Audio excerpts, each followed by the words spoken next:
এই সেই ঘর, এই সেই বিছানার পাশে আছে পানের বাটা,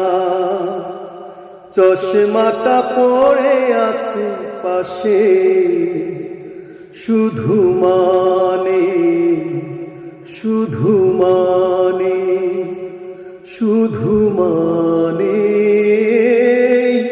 শুধু মানে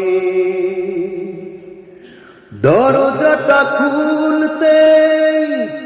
যাই ধোকা, মা বুঝি বলছে এলি নাকি খোকা, বুকের ভেতরটা নড়ে চড়ে উঠে, চোখ বেয়ে জল নেমে আসে, শুধু মানে শুধু মানে শুধু মানে শুধু মানে